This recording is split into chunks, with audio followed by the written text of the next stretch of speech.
Welcome to Just Asia, AHRC TV's weekly human rights program. These are the headlines. Mother in Nepal is dying in search of justice for her son. Fake rumors see the lynching of 5 more people in India's state of Maharashtra. Hong Kong's July 1st march called for end to China's one-party rule. Amnesty International Indonesia launches report on killings in Papua. Human Rights Watch call on Pakistan to let Ahmadis vote in elections. Urgent appeal from Indonesia.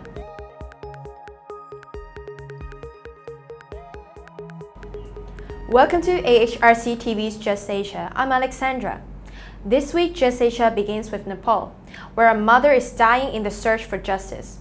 Ganga Maya Adhikari from Phujel, Gorkha district began her third fast-on to death hunger strike on May 29th. After more than 30 days of fasting, her health is severely deteriorating. She is presently in the ICU of Bir Hospital, Kathmandu. Ganga Maya has a simple demand: the arrest of Chhabilal Poudel, the main accused of the murder of her son, 18-year-old Krishna Adhikari. Krishna Adhikari was brutally killed on 6 June 2004 by Maoists. Since then, the family's efforts to seek justice have been futile. State inaction even displaced them from their village.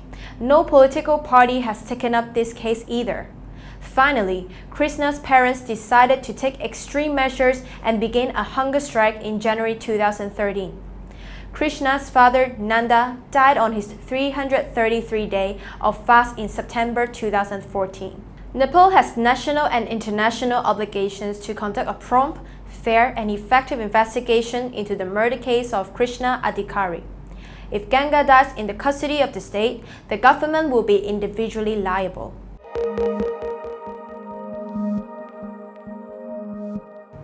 Next, India saw 5 more lynching in the state of Maharashtra on July 1st, once again triggered by fake rumors of child snatchers that have been spreading on WhatsApp. The mob comprised of around 35 persons, and they thrashed the 5 victims to death after they tried to speak to a girl child. According to reports, the victims were nomads who had come from a tribal village, and cases have been registered against members of the mob for murder and other relevant sections of the Indian Penal Code. Apart from Maharashtra, such incidents of lynching have been reported in Tamil Nadu, Assam, Gujarat, Tripura, and Uttar Pradesh in the last 2 months. With some 35 killings due to the circulation of fake rumors, social media is being called India's new serial killer. Authorities clearly need to take quick action to address the phenomenon of fake news and mob mentality.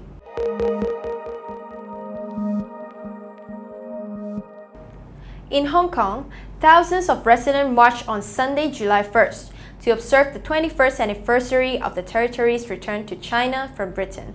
The march was also a public demonstration of people's dissatisfaction with the Hong Kong government and fears about the Chinese Communist Party's growing influence in the city. Previous a British colony, Hong Kong was returned to China in 1997 with the promise that it could maintain for 50 years its own political and economic systems, including civil liberties that the Chinese government denies to citizens on the mainland. But many in the city believe that its freedom and relative autonomy are already eroding. While Hong Kong residents march every year on July 1st, demonstrating for democratic values and usually calling attention to particular causes, this year's march for the first time explicitly called for the end of one-party rule in China.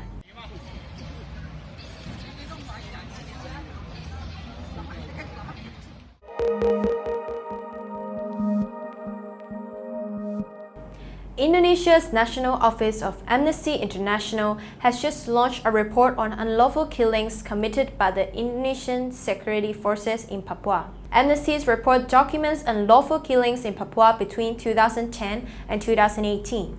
A total of 69 cases resulting in the killing of 95 persons in the last 8 years. These unlawful killings include the Penai case of 2014, the brutal shooting committed by a police mobile brigade in Dayai Regency in 2017. In particular, the Penai case consists of a blatant human rights violation in Papua. Despite clear and strong evidence in the case, nothing has been done to prosecute the perpetrator.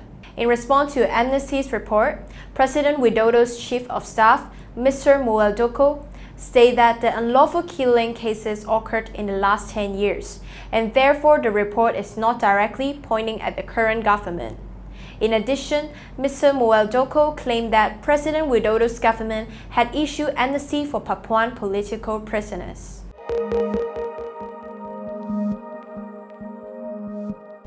Moving to Pakistan, Human Rights Watch called on the government to allow the participation of the Ahmadiyya religious community in the country's general election scheduled for July 25th this year. The rights watchdog said the government should drop discriminatory provisions in the electoral law that effectively exclude Ahmadis because of their religious beliefs. To register as voters, Ahmadis must either renounce their faith or agree to be placed in a separate electoral list and accept their status as non-Muslim. Human Rights Watch Asia Director notes that the election in Pakistan can't be free and fair if an entire community is effectively excluded from the electoral process. Apart from being denied the right to vote, the Ahmadiyya community faces deadly violence by militant Islamist groups. In recent years, hundreds of Ahmadis have been injured and killed in bombings and other attacks by militants. Moreover, Pakistan's law further encourages persecution of the community, allowing authorities to arrest, jail, and charge Ahmadis for blasphemy and other offenses. This is a vicious cycle, said an Ahmadi businessman. We are persecuted and discriminated by law, which ensure that we don't get a voice in the parliament. And since we don't have a voice, there is nothing that we can do to have these laws changed.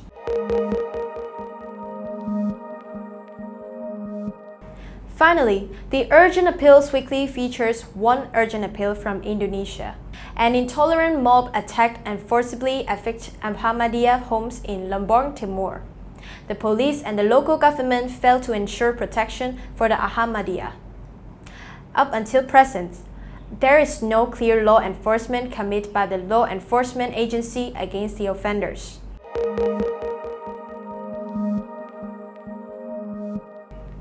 That is all for this episode of Just Asia.